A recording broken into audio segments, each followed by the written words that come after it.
on this episode. The participation trophies, right? Mm-hmm. Like, because I hate them. Let's start right there. Okay, I hate them. Yeah. Parents should let coaches coach. Coaches should let parents parent, right? And that's that. There's not a global epidemic of bad coaching, right? It's a global epidemic of parents not yelling at the coach, but yelling at refs, pushing their child beyond. The number one goal in all of youth sport research for the number one goal is for fun. Of the children would write, if I had of all the options, fun and social are always going to be at the top. Thousands of kids, and like competition winning didn't crack the top 10. Okay. Without the swarm, there is no garden. Value must be shared. Only when shared, it grows.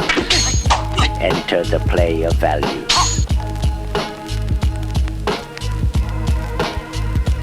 Okay, so welcome everyone to our special episode of Play of Values. It's done with Lithuanian Basketball Federation.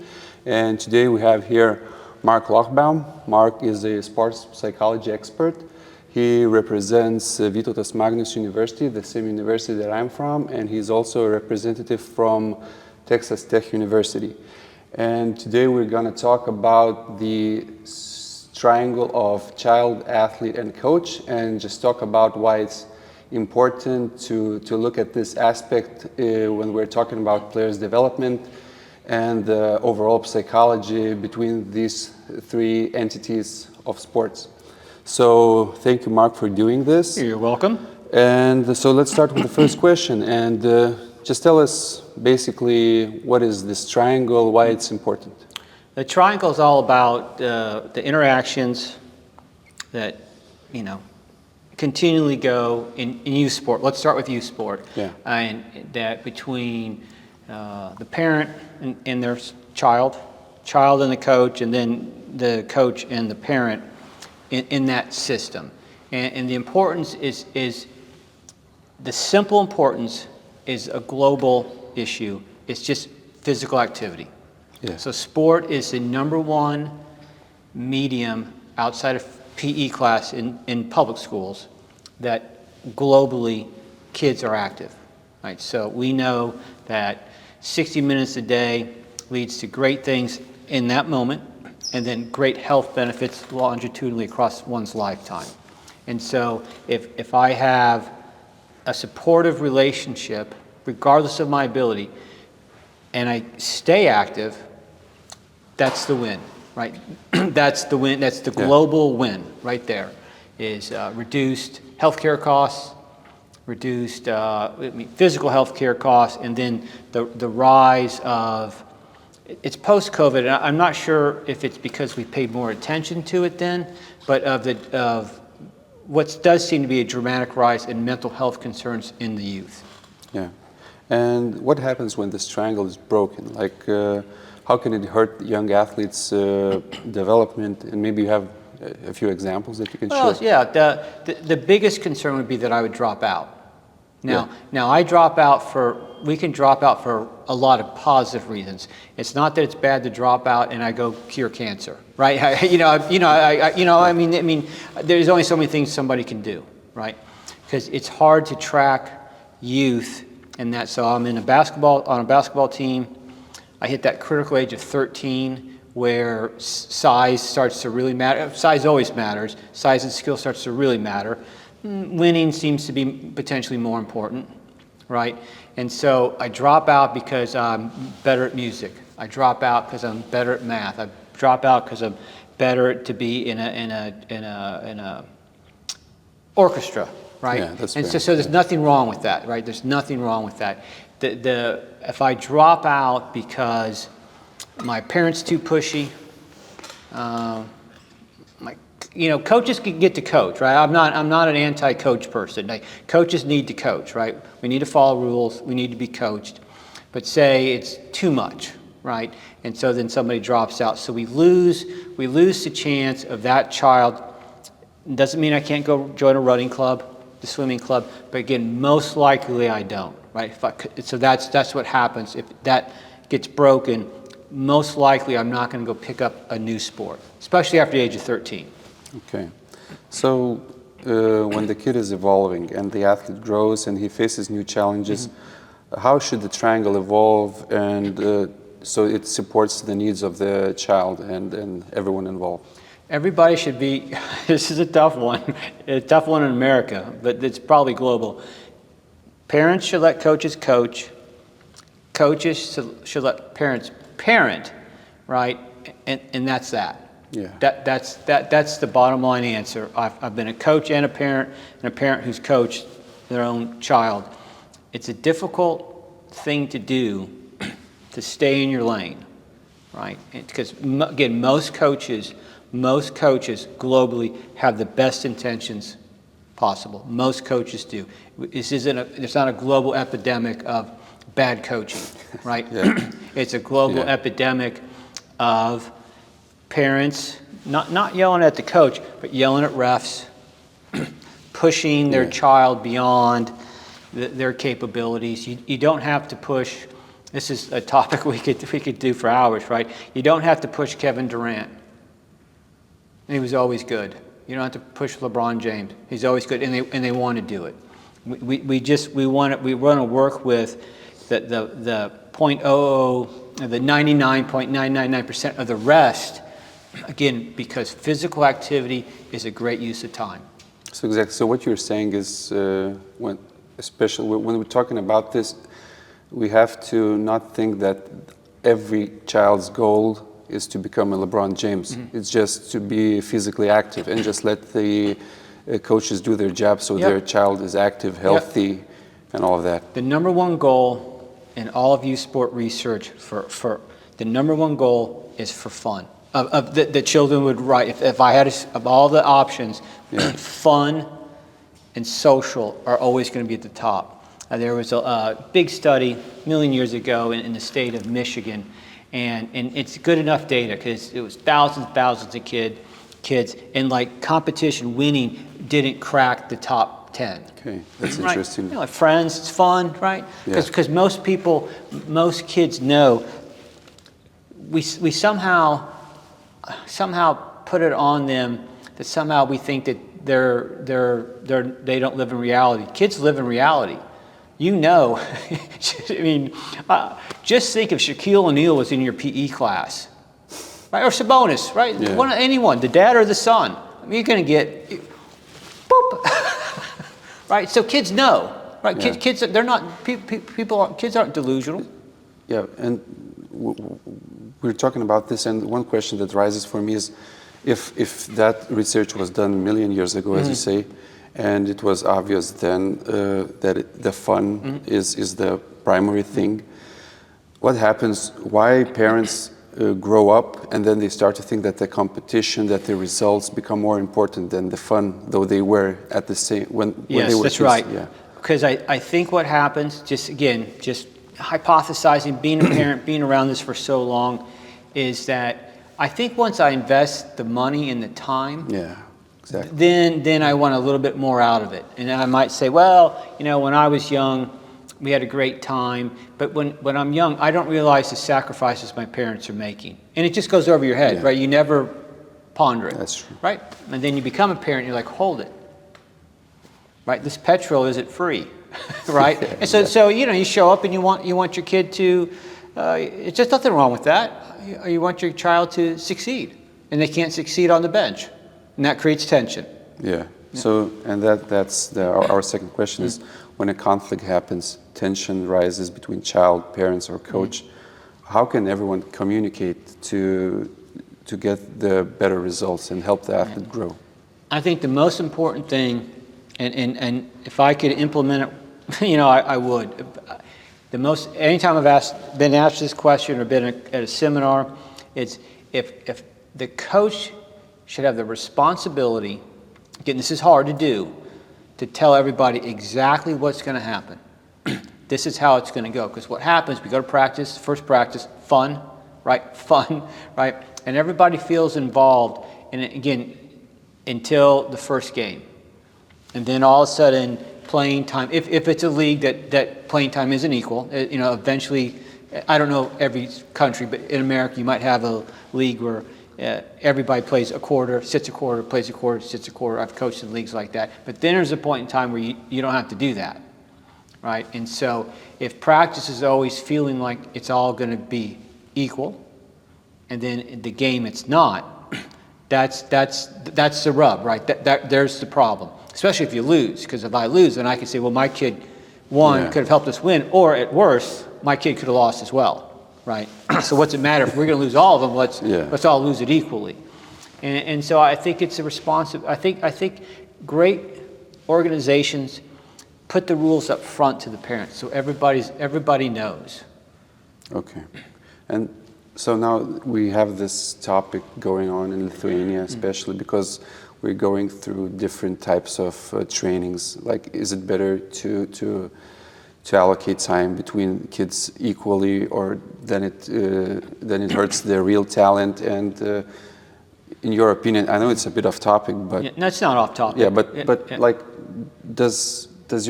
if your kid is not as talented as someone who's supposed to become like LeBron James, so do you have to accept that your role is to become someone who helps that kid rise, or that's? I coached all the way up, junior college basketball, then I was on, as a sports psychology staff professional at Texas Tech basketball. I did Arizona State for women's basketball. The biggest change, the worst change in America was traveling teams.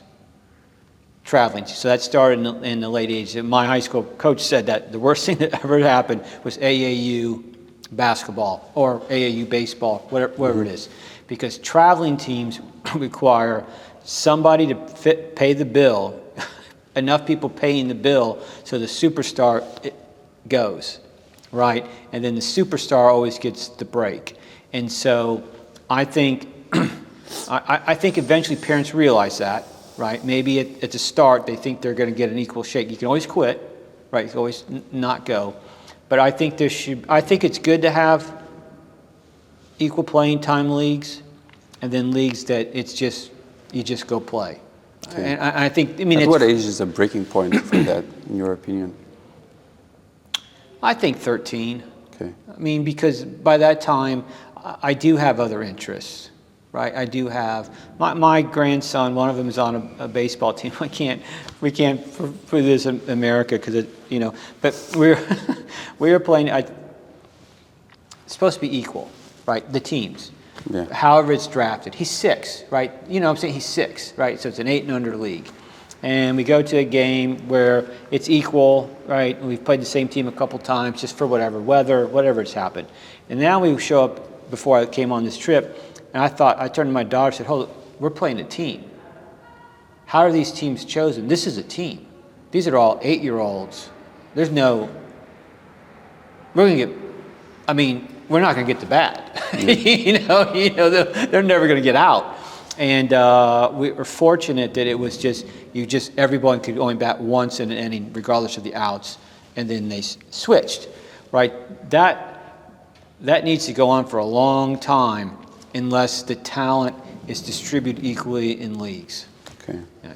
So now, as we go towards the topic about especially those kids that are not as talented, who are not supposed to be superstars, but still want to be in that field. So how can coaches and parents work together not to only develop skills, because maybe you have a limit of how high you can rise, but also to help the child build resilience, confidence, and passion for the game, and why it is important to have those things in your life after you finish playing, for example.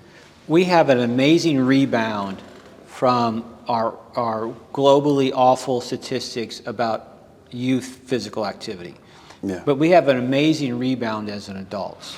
In some countries in Europe, it might be 50% of adults reach physical activity requirements by the WHO or whatever organization. So we can go from, who knows, some low percentage, 10% of youth meeting it, to adulthood that 50% do, right? Because they walk, they jog, they join leagues, they do all sorts of things. So I think, again, the key is keeping kids in as long. If I like basketball, I can stay in it, right? You know, say don't cut them. Is always my real thing. It's like if I love basketball and I'm willing to come and I'm willing to defend and do three-man weave and rebound and block out, keep that kid on the team. It can't hurt, right? You can't hurt, and then that child wouldn't miss out on years to then have to rebound as an adult to figure it out. Yeah. Exactly.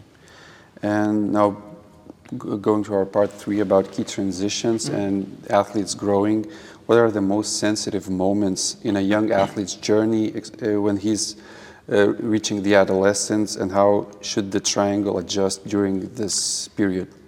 Coach education programs in America are based on a mastery, goal orientation, or a challenge mindset. They're all based on that, so that we can all see personal improvement.